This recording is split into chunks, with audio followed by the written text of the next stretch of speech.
The effects library includes a complete set of essential plugins called Fairlight effects that can be used to repair, shape, and enhance your tracks.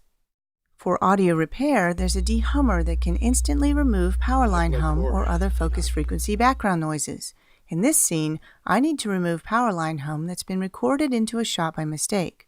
All I need to do is drag the plugin to the clip and adjust the frequency to 60 Hz in this case, or click the 60 Hz option. Then dial the amount until it's removed along with the harmonics.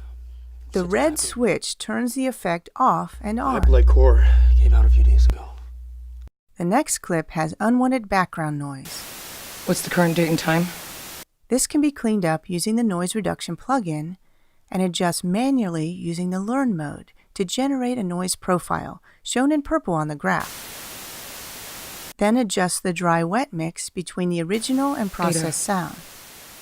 What's the current date and time? Or use auto speech mode, designed to apply dialogue extraction to the signal. Ada, what's the current date and time? Now let's listen to the clip before and after noise reduction.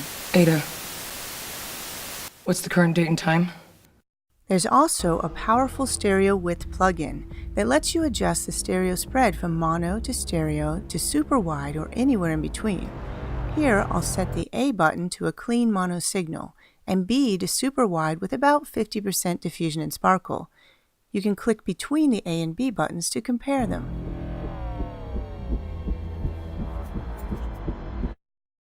For EQ and dynamics, Resolve includes a de-esser. This is a specialized EQ and compressor that uses a narrow frequency range to control sibilance. Identify the person I'm speaking Just with. sweep the bell curve to find the frequency you want to reduce Identify the person I'm speaking with. and adjust the amount as needed. Ada, identify the person I'm speaking with.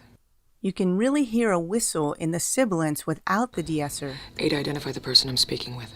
And now listen with the plugin turned on.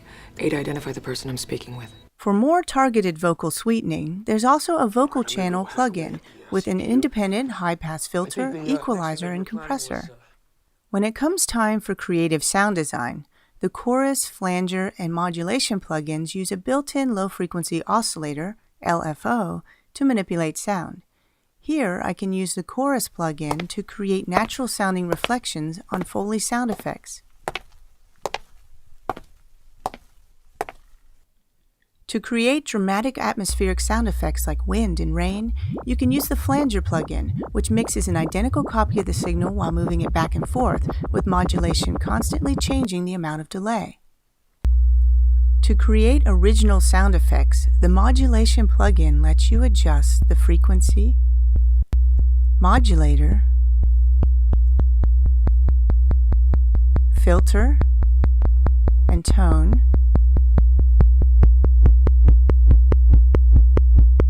the amplitude and rotation between speakers, and even the modulator shape.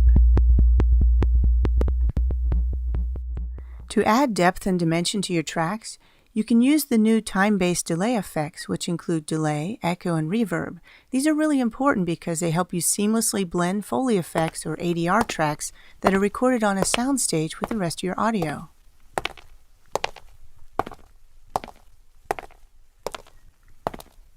In this scene, we have a character enclosed in a small space. We'll use the stereo reverb effect to control and design sound reverberance and reflection, so it sounds like she's in a space pod. You can drag to change the room size. This is her voice in a large space. And here it is in a much more confined space. Where am I? Use the dry-wet knob to control the mix between the original signal and the affected output, or adjust the effect parameters in list view in the inspector. If multiple tracks need the same effect, you can save processing by routing them to an auxiliary bus. Here we'll create an aux bus with reverb for the dialogue and computer voiceover tracks. Double-click the auxiliary send bar to control how much of the track signal is sent to the auxiliary bus. Then use the bus fader to control how much of the effect is applied to the tracks. You are in orbit of planet Q-465b.